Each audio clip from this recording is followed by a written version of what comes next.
As a leader, you know it's your job to properly staff your function. However, you also don't want to be perceived as lobbying for more than your fair share of the resources. So you're patient and you bide your time. And as volume builds, you and your team lean in. But are your heroics undermining your eventual push for more staff?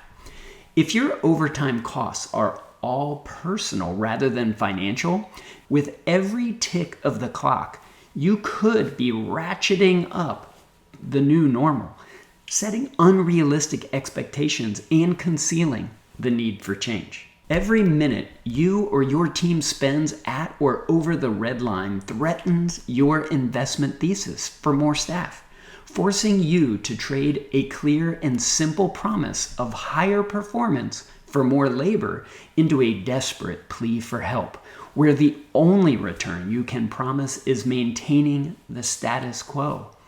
This insidious phenomenon is known as the Ratchet Effect, where performance results, once experienced almost instantly, become an irreversible part of the expectation. So what's a leader to do? Well, here's my shot at it, based on my work with hundreds of executives over the last decade. First, establish a recurring SOP focused on analyzing workflow inflection points and avoiding the ratchet effect. Step 1.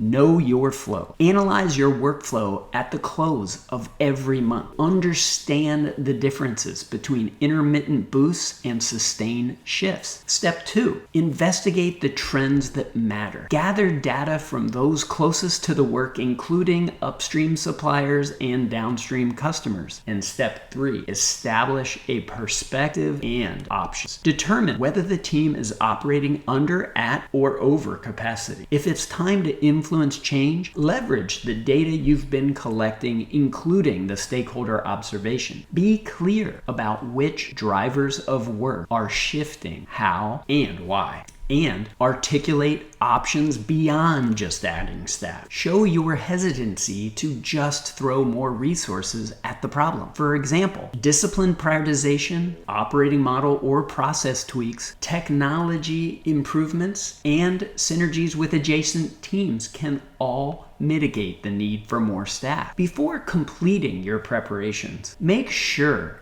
to be clear about the business consequences of failing to act. Create a watch list of potential symptoms so you and your executive stakeholders know what you should be looking for. Step 4, integrate your observations and options into monthly performance reviews. Make your workflow and your drivers of work a frequent part of performance discussions, even when operating at the status quo. Creating a regular cadence to these discussions ensures your senior stakeholders understand your operating model before you need to influence them, making it easier to escalate and describe issues as they arise. Lastly, when you're actively managing an issue you've already reported on, spotlight versus obscure service degradation on watch list issues immediately. Okay. So what did I miss? Comment with your enhancements or message me to do a little brainstorming around a current challenge you're facing.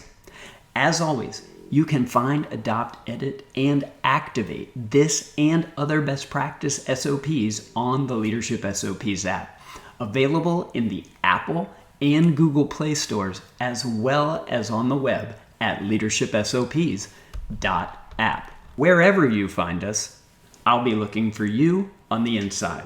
Good luck and lead on.